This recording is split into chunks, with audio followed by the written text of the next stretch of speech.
What's going on, everyone? I'm Cheddar Chisel, and welcome back to the channel. And today we are starting a new SB19 series, What Nobody Understands by Casual Chuck. Now, this has been highly requested by a lot of people, and shout out to Gilbert, brand new um, Patreon member.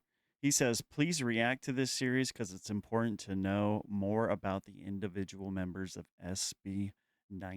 So, yeah, thank you, Gilbert. I've been wanting to get into this, and I'm so happy you requested this. Now we're going to get into it. I do want to give a few shout outs here to people in the comments. Coming off of the SB19 Billboard um, Korea. Shout out to MKN here, says, wow, Billboard Korea chose SB19 to be their finale act. Definitely deserved. I agree. And it's amazing, right? Like, it's so cool that Korea is supporting them. And I know that SB19 supports them, right? They support each other. And this is really cool because it's, it breaks boundaries. And I'm so happy to see that this is all working out the way it's working out. Shout out to JD Gold here, says their speech is very inclusive and at the same time selfless and very grateful. Yes. And I'm glad you brought this up because notice in their speeches, they were giving thanks to everybody, right? They were giving, they weren't talking about themselves. They were giving kudos to the staff and Korea and the P-pop groups and the K-pop groups and Beanie and 18, everyone but them, right? Um, and yes, they definitely spoke well in public. You could tell there were some people saying that they look nervous. Of course, they're nervous. I mean, it's such a big deal, and they're in a different country, so they have every right to be nervous. And then shout out to Peter here, says Josh will prove that even if you haven't finished school, you can be at the level of professional people. Look how good Peter he is. That's because of his hard working, and I'm inspired by Josh. And I'm so happy that you wrote this because I didn't finish school. I got my GED and I went to work, and I totally understand this on a personal level. And hard work, it goes to show you what hard work is capable of. So yeah, shouts out to everyone. Oh, shouts out to RR Loves here, says Gento is its own sound. Cheddar Chisel. um, Kudos to you noticing that I said that. Not planned, it just happened. But thank you all for your wonderful, kind comments. And yeah, but without further ado, let's get into this together, shall we? We're gonna start with the first one. I think it looks like it's Ken. Starting with Ken. Let's drop a like on this.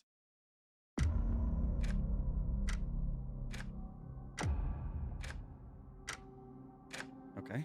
Sino ang pinaka-spoiled sa grupo? Ito pinaka- The most Sino spoiled? ang makakalimutan? Hindi mong patapos na, nagkamali pa siya. Bakit na namin Ken? Bakit si Ken? Bakit si Ken? Please stop it.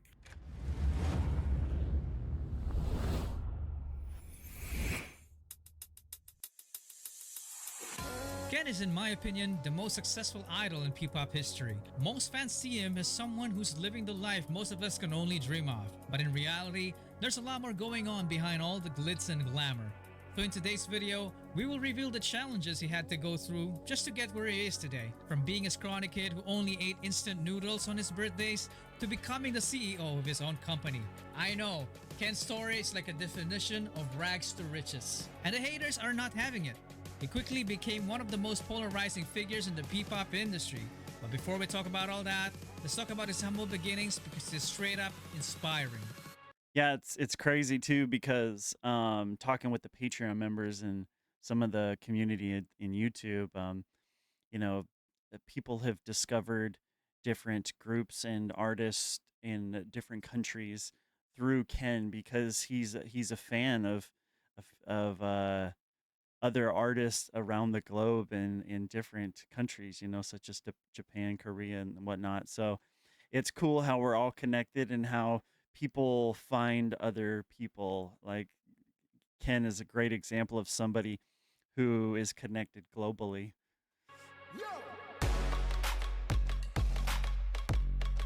Yeah.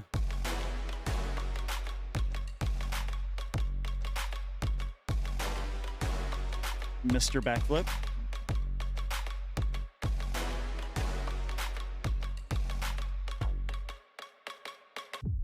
It all started in Pagadian, Zamboanga del Sur. This is the Pagadian? countryside where Felipe John Suson was raised. His mom wanted to name him Kenji, but his grandpa Felipe insisted to name him Philip. He was the youngest member of a family that barely had anything financially. They were very poor that instead of a cake on his birthday, all he gets is a plate of instant noodles. Life was so hard that having fried chicken was heaven for him, so it quickly became his all-time favorite. Because of this, both of his parents had to go overseas to find better paying jobs to support the education of Ken and his older sister. He had to be taken under the care of his grandparents. Okay. He then grew up in a church and his grandpa was the pastor. He was just a scrawny kid who likes mathematics and discovered drawing as his first talent. So he went on to become an editorial cartoonist in school. Okay. Family gatherings in the Philippines always require a karaoke machine, and Kent's extended family wasn't a stranger to that. He used to hide during these occasions because he was always asked to sing.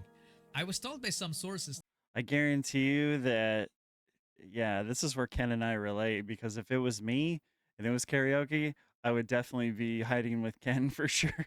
that Ken had a very good singing voice as a kid but lost his confidence when puberty hit because it gave him an ultra deep voice, which turned out to become one of his greatest assets in the future because of the dude named Pablo. I never thought na may mga tao talaga makapag-appreciate ng voice ko. Kasi hindi ako ganoon ka confident sa voice ko kasi yung range ko mababa lang tapos malalim yung boses ko. Ngayon parang naging na-appreciate ko na yung boses ko dahil may mga tao na ka-appreciate na. Yeah, and it's not just someone; it's all of us, Ken. And it's crazy how one person can can help verify things for you, and then you can just take it to the next level, as he has. Ken he's doing his solo thing, and staying loyal to SB19 and the fandom of 18. It's amazing. Anyway, his newfound love for music got him to learn his first musical instrument without anyone teaching him. So he ended up becoming a southpaw guitarist, but later Yeah. fixed it as he learned more. Yeah. He was also active in sports, representing his school in regional tournaments. He played some table tennis and sepak Hey, takraw let's as a go. spiker. For those who don't Was know, that him? this position requires exceptional skills to perform explosive jumps to block and spike the ball. The teacher saw this as a potential that can translate into good dancing, so he was offered to Yeah. join the dance club for better grades. He was hesitant at first, but when he tried, y'all know what happened next. Yeah. Watching his early clips feels like he was born to dance.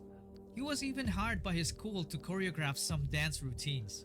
He then moved to Cagayan de Oro to study architecture in college. He became a Architecture. member of the dance Really? crews called Excite, GA7, and Amigo 7. These last two crews were so good, in fact, Ken had a crewmate named Joshua who went on to become a member of a successful international idol group in the future called Z-Boys. They were beating everybody in the countryside, so there was no point in competing there anymore. It was time for the big leagues. They got invited to join major K-pop dance competitions, and this was the first time when Ken met other SB19 would-be members. Okay, see, still Not in as the back. brothers, but as Pablo, yeah. enemies. In one particular contest, Competitors. Josh and Stel's crew defeated Ken's because they already had a GOAT status in the industry at the time. Ken accepted defeat gracefully and even asked to be trained by Josh, which actually surprised him because he thought Ken was a show What?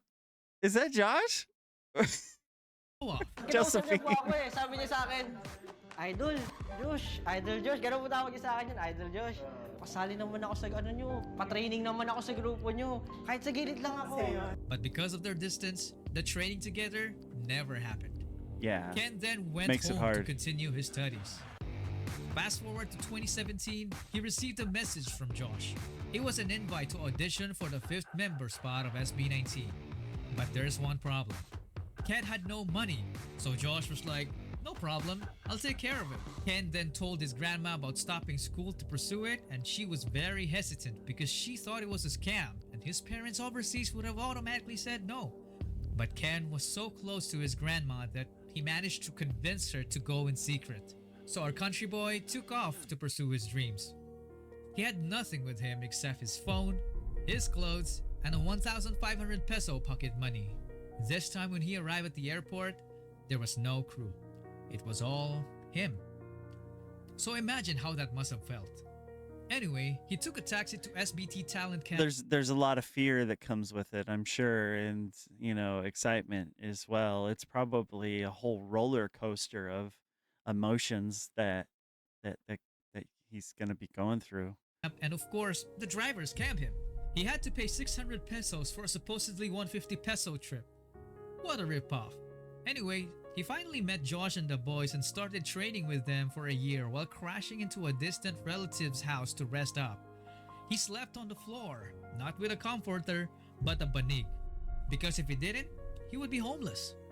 Ken had no salary when he was still training, so he moonlighted as a small-time model to survive, which is an experience that would play a big role in his future. The dude was literally fighting for his dreams every single day.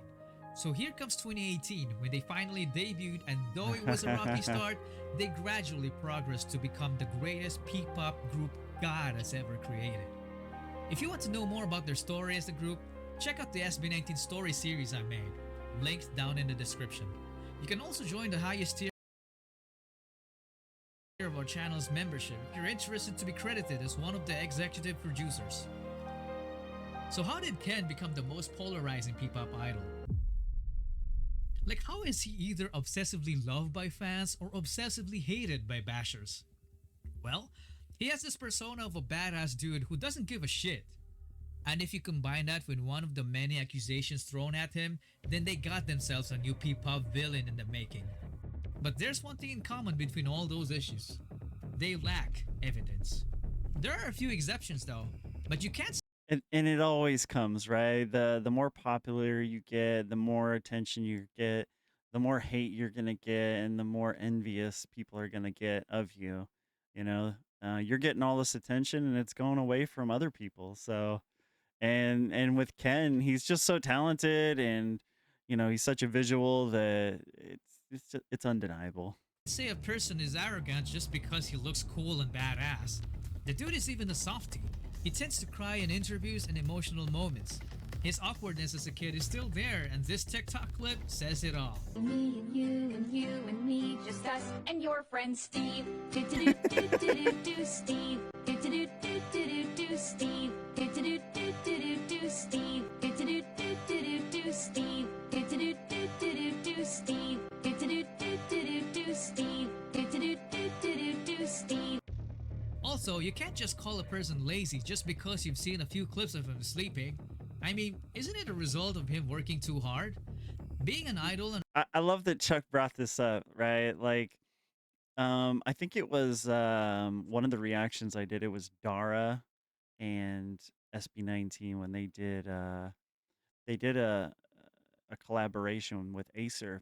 But as we're interviewing Dara, she's basically saying that she sleeps a lot, right? She gets plenty of rest because she understands that um, a healthy diet, exercise, and sleep are the three main things you need to be at your peak performance. In order to be as healthy and performing as best as you can, you gotta have those three things. And I'm sure Ken understands this. He probably makes sure he gets his sleep.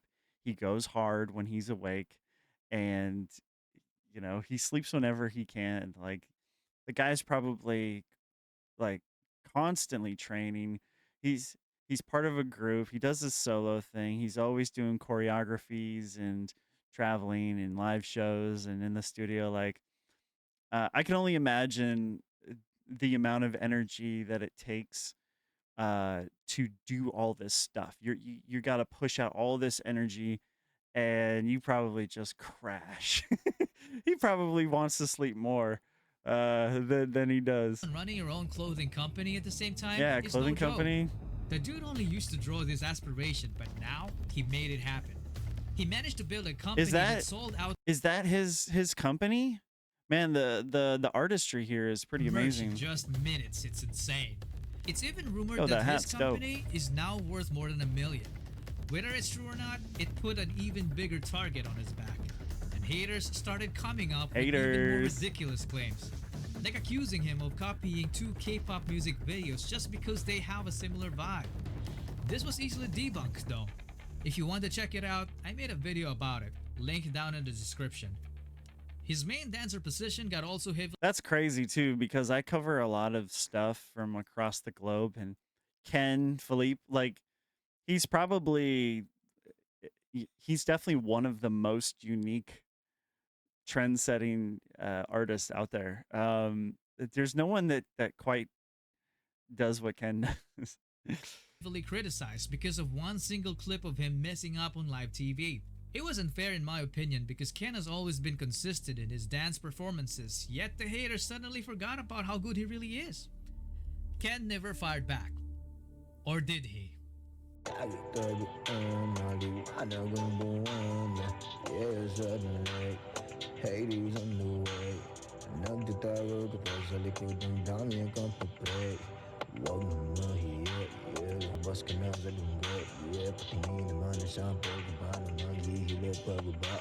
So why does the poultry still exist and are still growing in numbers after all the bashing?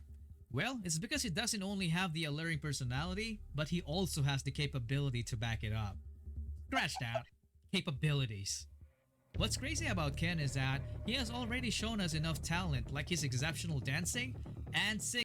All the haters and all that negativity, it's small potatoes. I mean, I'm sure between the 18 fandom and everybody that supports these guys, it far outweighs them. It drowns out the haters. Singing that is enough to fulfill a main vocal role.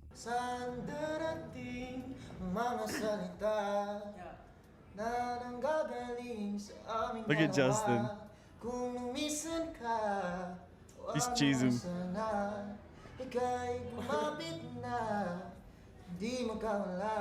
Yeah, I love this shot right here.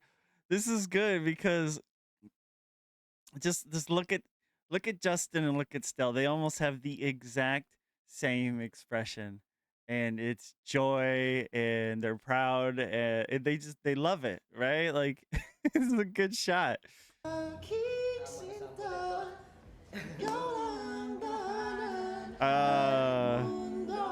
Yo, the love. Yet he still has a lot of secrets. I'm telling you, man, this guy is a living anime character.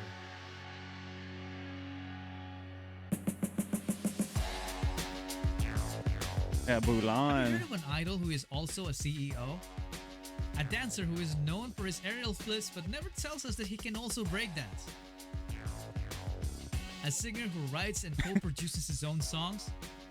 A musician that plays guitar, keyboard, drums, and can even beatbox. A fashion influencer. A man who plays sports like basketball, billiards, volleyball, badminton, table tennis, boxing, and sepak takraw with decent proficiency. A skater boy, an artist, a philanthropist, and most especially, a man of faith. I initially thought that the Superior Sound brand was all about him, but I was quickly proven wrong when I found this Bible verse underneath his Bulan CD, Hebrews 1:5-14. The entire passage is lengthy, but it all boils down to Christ being the superior of all beings. I mean, all of us have different religions, some don't even have one, but I just respect people like him who stand firm behind their beliefs. As of today, Ken has established himself as an arguably the most successful P-pop idol and the richest among his co-members. And it's just the beginning. They're still on their way to introducing Filipino music to the world through the US as of the making of this video. And his group SB19 is the first one to ever do it. So what have we learned about Ken's story? For me, it was his persistence and willingness to take risks. Have you ever noticed that sometimes it's your loved ones that said no to your aspirations? Because, all the time. And They mean well. They try to give you good advice, but sometimes you gotta you gotta follow your heart and your dreams, and no matter what anyone says, you yeah. They care about you. They don't want you to fail and all that. Yeah, yeah, Do you know how many people have had visions, ideas, and yeah, huge career moves that they were about to do, but they allowed the word no to stop them? yeah, or fear, For yeah. all I know, you might be one of those people. The difference with Ken is that he never gave the power to the word no. It was his own grandma who tried to stop him, Mm, but he continued. Yes, haters exist, but he didn't reject his own ideas just because they rejected his ideas. Haters hate because they feel small when your ideas start turning into reality. He once said in an interview that success is the best oh revenge. yeah, that right there. I love that. Um, this right here, the best revenge is to show them your success, right? Like all the hard work, it pays off, and the haters, they just gotta witness your Best revenge. success. So he stopped killing them with kindness. To this day, That's Ken a has been good. torturing them with success. Yeah, I love that. Oh, that was good. Okay, cool. Yeah. Shouts out to Casual Chuck, man. Great job on the editing. Great job of pulling all these clips from everywhere and putting this together the way you did. It's very well made. Good job, Chuck. Shout out to Gilbert. Thank you for putting me on this, and shout out to everybody that's requested this. Um, we're finally getting to it, and I love these guys so much. We're deep diving into all their backstories, and we're starting from as far as we can go, and we're working our way up to the now of things, and yeah. So I'm appreciative of each and every one of you. Um, but yeah. On to the next one, guys. I'll be live streaming tomorrow, so hopefully you can drop by, say hello. I'll be doing a bunch of Patreon member requests, SB19, Beanie, XG, amongst other things. So come on over, say hi. On to the next one. Keep fighting. I love y'all.